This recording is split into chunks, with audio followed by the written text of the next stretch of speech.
Mothers and fathers, husbands and wives, sisters and brothers, friends for life, won't live in the past. All I wanna do now is making it last.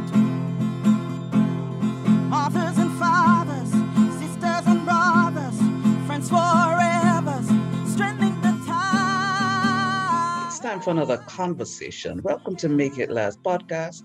I'm your host, Noreen Deal. It's all about helping us to have better relationships, not just with ourselves, with other people. No, it's not very often that I get two of my favorite people in the same space. And we're really international this time around because one is in Abu Dhabi and the other is in Dominica. Now, because I've known these ladies for a while, I'm going to end up calling them by their nicknames. So let me make sure I make the distinction from now. Annmarie Simmonds is a professor of English. She doesn't like this very much, but she is Dr. Annmarie Simmonds, actually. Welcome, Annmarie. Thank you for having me. But for me, she's Drea. All right. So when you hear me ask her questions throughout and I say Drea, I'm referring to Annmarie Simmonds. Then we have Jeanette Languedoc-Barry, who is the founder of Languedoc Language Institute. Now, I will refer to her as Kenny. Welcome, ma'am. Thank you for having me. All right, so I'm going to start with her first because she's the one who actually suggested this topic. And I said, this is something that we can talk about, which is how can we create opportunities out of the obstacles we face? So I'm going to ask her what inspired this topic. Well, this topic was inspired by COVID-19. As cliche as that sounds, I think that's one of the biggest obstacles that many of us have faced throughout our careers, whether it be church, school, social life. And many of us actually fight through it, and others just roll over, I guess, and they just accept what comes. But this pandemic has helped me to reflect a lot and try to see different ways around the issue or what's happening now. And in that reflection, I have had the opportunity to create opportunities out of that obstacle. Okay. Now, Drea, when you heard of this topic, what immediately came to mind? Creating opportunities out of obstacles. What immediately came to your mind? Honestly, for me, I just thought about my own life. You've known me for a very long time, and you know that I've certainly had hurdles, obstacles in my way that I've been able to overcome through the help of many people in my life. And so immediately for me, I just thought personally about my own situation, my own experiences, and the fact that although things have presented themselves to me in unexpected ways, the fact that I've still been able to use them as a way of growing and hopefully being a better person, I could see myself, if nothing else, discussing my own experiences that I've had with this topic. Okay, it's a nice segue. Which of the experiences would you be willing to share then that shows how of the obstacles that you faced in your life, they've actually become opportunities? Well, I think for me, one of the easiest things that I can think about now is just my childhood or my beginning. We don't choose our parents. We don't choose our family. And sometimes, unfortunately, that upbringing, that childhood is an obstacle. We look back later and we realize that there are areas in our lives where we're just not the persons we want to be. And much of this stems from our childhood.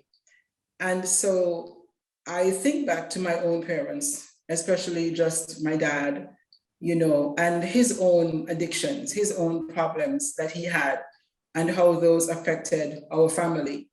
And as a teenager, as a young girl growing up, it was very hard to be in a home with someone like that, who was just not the parent you wanted to have. And my dad's addiction was an obstacle to some financial stability, an obstacle to a sense of peace at home. It really was a burden on me and my mom in many ways, you know, to have someone around who very often brought a very negative energy into the space where we lived. And I think for many years, I was just not very gracious or forgiving of my father. And I'm so thankful that I've been able to live long enough to look back now and see that in spite of the challenges it presented, living with someone like that, being around that person constantly, it really was a blessing in disguise because, for one, I think I am much more gracious, not just towards my father, but towards people around me in general. It allowed me to be more forgiving, more trusting, more willing to believe the good in people, as opposed to expecting them to let me down, as my father often did. And so, again, you know, obstacles in life can be placed in front of you, and you have no choice in the matter. We don't choose our families, we don't choose our parents.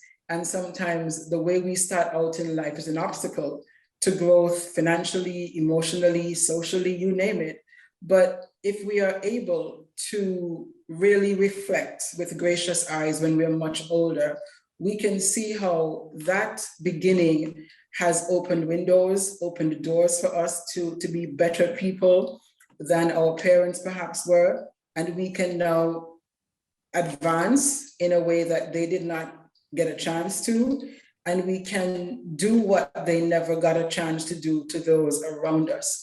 So for me, I think just my childhood and being around a parent who was an addict was an obstacle, but now I see it as just a window that opened up a whole new life for me. And I'm much more able to be understanding of those around me.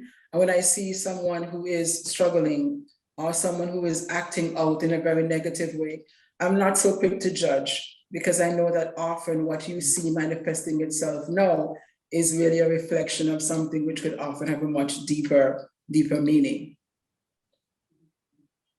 This topic was inspired, so to speak, as Kenny said, because of COVID. Now, Kenny, you said that because of COVID, you believe you've created some opportunities. What are those opportunities? Because I know for me, COVID, but let me allow you to speak first and then I'll share my own bit. The pandemic threw me off, to state it plainly. In 2019, 18 to 19, I started suffering with a bad throat. I had nodules on my vocal cord. I couldn't speak for a month or lose my voice completely. And at the time, I was a teacher. I taught for 9 years at a secondary school. And the doctor told me that I have to choose. Either I keep my voice and forget the profession, or keep teaching and lose my voice forever. I had to leave the job, and at the same time, my husband decided to go and further his studies at the University of the Southern Caribbean. So we moved there, and then I started working on campus, which was good. I was able to earn an income while my husband studied and take care of our family. But then COVID-19 struck, and then when the first case got in Trinidad, we left the next morning. Actually, we came back home. So we were home. I was working online, and things were harder because on campus we didn't have to pay housing, those things. There were bills. There were responsibilities, financial responsibilities that the job couldn't cover. And I was faced with bills that I couldn't pay for.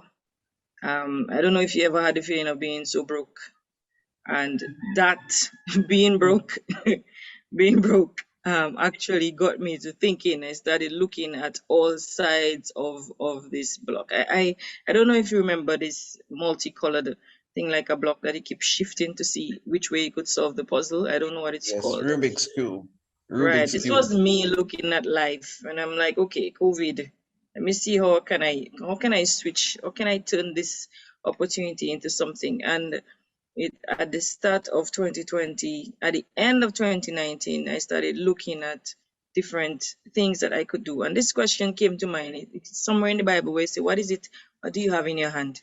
I didn't have the time to learn something new. So I started thinking of what I knew, what I had that I could use to generate an income. My husband was on study leave. He was studying, and with 2 children, We had just moved so that my son could go to school. We were broke, trying to make ends meet.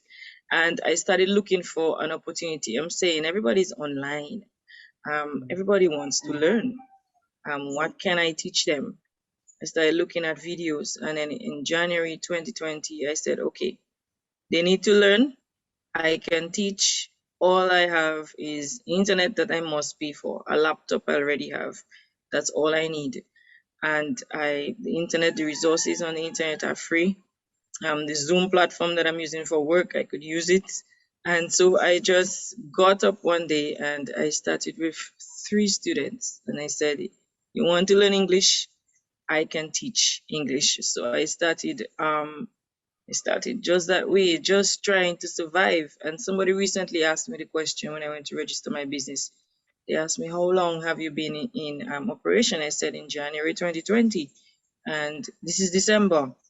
What took you so long? I said, I was just trying to survive. I don't have any time to register a business, to think about the actual logistics or whatever it is. I was just trying to survive. And so I say COVID-19 actually gave me a gift, because it allowed me to look at the different size of this Rubik's Cube, as you call it, that is called life. And every different color that won't fit is actually an obstacle, but you have to keep switching until you find something that clicks.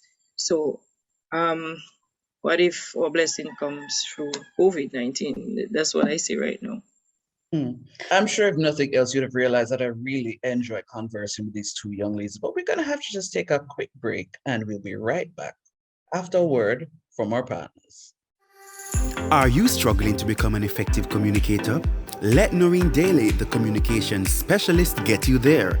Services include communications consultancy, one-on-one coaching, public speaking and debate training, leadership and team building sessions, plus much more. Visit noreendaly.com for more info. Noreen Daly, redefining the way you communicate.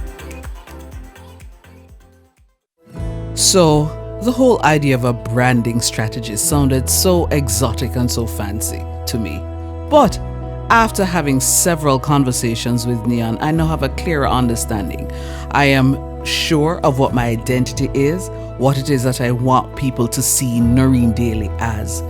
Thanks, Neon. Thanks, Splint. Visit them at wearesplint.com. Are you looking for one-of-a-kind products customized to suit your needs? Then shop at Trending Things, the place where customization is always an option. From personalized gifts to apparel, accessories, drinkware, and home decor, you name it, we make it. Get your favorite designs on any item for party favors, weddings, graduations, or any special occasion, all at affordable prices. What are you waiting for? Visit our website at trendingthings.com to order your trendy item today. Trending Things, bringing creativity to the things you love. COVID-19, opportunity or obstacle? Let's continue the conversation. One of the things that COVID did for me was that the fact that in Jamaica, at one period, you had to work from home, or with the lockdowns, you had to be very deliberate about the people who you'd connect with. And for me, COVID just reminded me that there really are some people who aren't as important as you really think they are. Because when you have to be very deliberate about who you connect with, you recognize those that are the ones that are really important to you. So that's one of the things COVID did for me. Now, we've set a context, ladies, but as we now think about what's happening now, COVID isn't going anywhere. I think all of us have recognized that COVID is here to stay. It's a matter of us living with COVID. So now in this COVID era and just how life has changed, for a lot of us, life, especially work, has really become a virtual space. How then, Drea, how then, Kenny, can we create the opportunities when for a lot of people, life now seems as if the obstacles just keep popping up? How then? Anyone who wants to speak first? I think Drea. I would say 2 things that come to mind. One, flexibility. It's easy to get into a rut and into a comfort zone where there is a way in which we operate and function and the way we do things. And COVID has shifted all of that. You know, as someone who teaches, teaching online is certainly not the same as seeing students face to face, but that was the reality for a very long time for many students. And it's easy sometimes as an educator to become somewhat complacent and somewhat lethargic, mostly if you've been doing the same thing for many years, teaching the same courses, it becomes almost rote and you become somewhat, I don't want to say boring, but you do tend to become somewhat settled in the way you do things, the materials, the content, the delivery, all of these things. And when you realize that students are no longer in front of you and there's no time to autocorrect immediately, and there's no time to do the things you would do face to face, it has forced many of us who teach to be much more creative. It's forced us to be much more willing to try new and different things, and not just to try, but to learn different things. And I think that's one of the best things about COVID in terms of being a teacher, is that it really has compelled many of us to leave our comfort zone and to try to reach these students in a new and a different way. And I think the second thing for me that COVID did in terms of obstacles and opportunities, I really have reassessed the things that I think are normal, in the sense that when COVID really was in its height here and everything was being done online, many of us assumed that students could transition easily to an online space. And I just thought about what that meant, because the assumption was students have access to Wi-Fi at home. They have access to a device. They have access to a printer. And even in this day and age, when we have so much technology around us, many people still do not have this access that we take for granted. And so I think, if nothing else, the obstacle of COVID is a chance for us, not just as teachers, but as citizens of the world, to be a bit more mindful. At least I am much more mindful of the reality of many of my fellow human beings, because my existence and my reality, which I think is quote unquote normal, is not the reality of many people around me. And it has made me step up and be just a bit more aware of other people's existences. My normal routine, the things I think are routine for many people, they're really not. And so if nothing else, COVID has done, I think, as an educator, creativity, flexibility, willingness to grow and change, and to really try to give students the best way to learn in spite of COVID. But also, just as a person, we take a lot for granted. And COVID has reminded us that there's a great disparity between the have and the have-nots. Even the idea of vaccinations now, some people are getting boosters, and some people haven't had a chance to get one dose of a vaccine. I think, if nothing else, COVID should teach all of us as citizens of the world, we are our brother's keeper, and your existence very often sometimes is a bubble. It's a bubble that you live in. And if you were to pop that bubble and really look around you, you'd realize how many things you have that you take for granted that other people do not have access to. And if nothing else, I'd like everyone, myself included, to just be a bit more mindful of the people around us and their realities. Kenny? She has said so much, and she has caused me to think of so much more. Some of the things that, well, as you said, COVID-19 has thrown things at us. What's the way forward, or how can we look ahead? We need to use what the pandemic gave us, as Gia said. Use what it gave us. Sometimes someone once said that you drown when you try to fight against the current. If you just go along with it for a little while and you wait, then after you regain your strength and you're able to swim back to shore. That's the idea. Um, I think most of us, we have struggled through the pandemic, but I think if we use what it gives us, then we are able to survive through it. I was just telling a friend that we can't allow the pandemic to kill us mentally because it's already killing so Mm. many people physically. We actually have to make a conscious effort to just try to go with it. So a lot of people are struggling with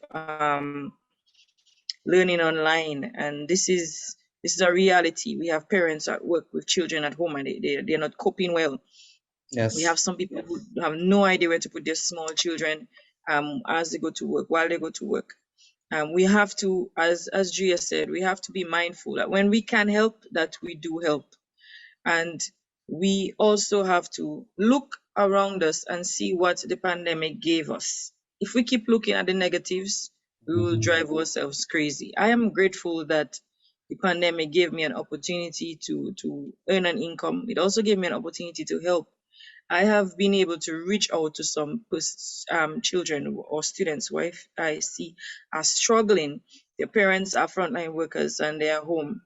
And even in the creation of one of the products that the business offers, the Study Buddy program, where we help children who are online, I also Mhm. try to give free help to the children of those nurses and doctors.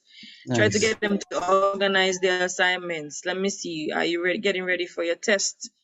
Linking with the Google Classroom, giving the parents updates, because some of them really can't. I feel blessed. Whereas I thought at the beginning that I felt unemployed when the pandemic hit. But with the new wave we have in Dominica, I feel blessed because I have a preschooler that I can homeschool because I have the time. And some parents have Mhm. no idea what to do with their children. I have a son in grade 4. I can sit next to him while he's in class and help him. And these are things that the pandemic gave me. Normally I would be at work, but now I can actually Right. homeschool my daughter and help my son while my husband is teaching. He's an educator also in the same house. And so we have you have family time that the pandemic gave us. But as Drea said, we have to be mindful of the people who do not see or are not able to enjoy those things that the pandemic gives others. This is my Mhm. reality. But there are also some people who are struggling. So I would say for the way forward, let us keep our eyes open because it's not just the bubble that we exist in. There are other bubbles, and there are other ways that we can reach into their bubbles and help them. There are people out there who are literally struggling.